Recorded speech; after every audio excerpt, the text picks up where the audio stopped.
Hi, this is Carl Bogar with Historic Military Impressions, your premier provider of museum quality exhibits for this week's Item of the Week. This week we're going to have a class on one of the items that I bought last week at our military collectible show. I picked up a military type, it's either a type 94 or a type 98 officer's sword. So, one of the things that I got a decent deal on, which is this sword here. Now, this sword, this is a military correct scabbard, but there's some issues with it. One of which is on the scabbard, normally the swords wouldn't be metal to metal. There's normally two pieces of wood, basically like balsa wood, that would line the scabbard to ensure that the sword is in nice and tight. As you can see, this sword is loose in the scabbard. One of the things could have been, it was brought home from a GI, picked up a scabbard, picked up a sword from separate piles. He liked the scabbard, liked the sword, put them together.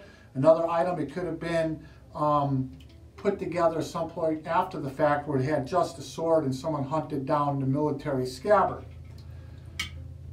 Now when we take it apart, see there's one dowel pin in here, so I'll push this out, carefully take the handle off, and as you guys can see all the writing? Mm-hmm. See the writing? That's a lot of stamps. That's a lot of stamps. There's 7 figures there. Okay, but if you notice, there are 3 holes, right? What that means is this sword started out its life as a longer sword, probably where the handle had 2 pins in it, more traditional with a samurai length sword. So I believe it was cut down. And if you notice, this hole holds the handle on. Mm-hmm. It also goes through one of the characters, and based on where the lettering is, it would indicate that it was an earlier samurai or an earlier Meiji Reconstruction piece that was repurposed, remounted for military use during World War II, starting in 1935. 1937, they did start repurposing swords that were earlier made. They also started making lesser quality, not traditionally made swords. And one of the reasons I know that this was not one of them is that it is missing its little stamping that would indicate that it wasn't traditionally Japanese made. Japanese swords were traditionally water quenched. Later on, to make them quicker, they started oil quenching them. And if you notice, when I took the handle off, you see the hole there? Goes all the way through. Interesting. Yep. And see the niche there? Yeah. Okay, so originally, it was designed for the lock. In other words, I brought you the Type 32 cavalry sword. See how it has this lock here? And it's nice and tight and snug. Okay, this one, it doesn't have its lock, but it looks like it was never ever built with the lock, because even this piece has the hole for the lock. So the lock would normally sit along here when it was put together. Another unique item is, see this little cartouche right here? That's a family crest. Okay, so I believe that this was an earlier produced family, it was in a family, and then as the Shogunto period started in 1935, when they went away from the Kaiganto period, basically this is a Kaiganto, an old style sword, this is a Shogunto, a new style sword. After World War I, the guys, basically Japan, moved away from Western influence. The Kaigantos were Western influence, a lot of French influence in their swords. They went back to traditional swords for military purposes. That this one was repurposed by the family for someone going in the military as a family piece. Like I said, it's tight. It was definitely made this way. And another reason I know that the scabbard is not correct, see if I line it up, see how the sword is considerably shorter than the scabbard. Okay, so this is historically correct, this is historically correct. They were not historically made for each other. Okay, but as you know, we got a good deal on it. And it entered the collection because it's a nice showpiece.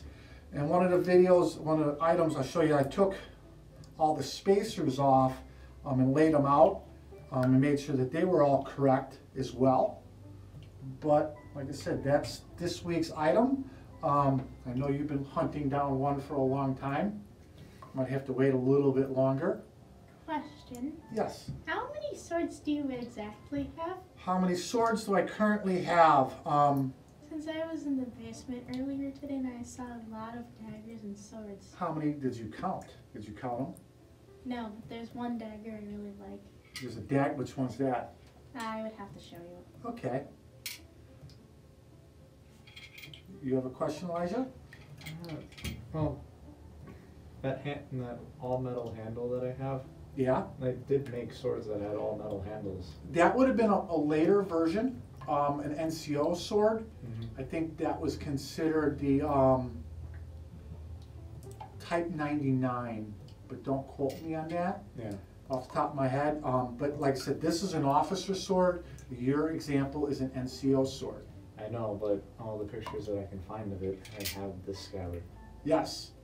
However, the scabbard that yours has, Oh yeah, that plastic fake thing. how it looks, that traditional wood scabbard wrap, you know, that this sword probably at some point had a scabbard closer to the one that yours has. I think you're a little confused because the one that I have for my sword looks like this, but made out of plastic. Okay, I thought it was traditionally. No. No? Okay. Well, it's not here, so. But yeah, any other questions? Nope. Nope. Well, like I said, I hope you like the short little mini class on, like I said, I'm sure this is a Type 94. Put it back in the holder. Well, for this week, this is Carl Bogar with Elijah and Rachel for this week's Item of the Week. And once again, as you see in the corners, I have my two books, the Tet Offensive 1968 and China on War, The Rise of Mao Zedong. Both books are available on Amazon. The proceeds of the books help us restore this building that we bought. So now Kenosha Military Surplus, Mike Schumacher's business, and my business, Historic Military Impressions, occupy the same building. But the building is 70 years old, and to repurpose it to our needs, it needs some repair and some other issues that have to be addressed. So if you want to help us out, obviously you can either buy our books or you can go to hmihistory.com. On our main page, you scroll down to the bottom, there's a Donate to Help HMI link. They'll take you to Square and you can do a secure donation there. For this week, this is Carl Bogar with Historic Military Impressions saying, hope you have a great week and we'll see you next time.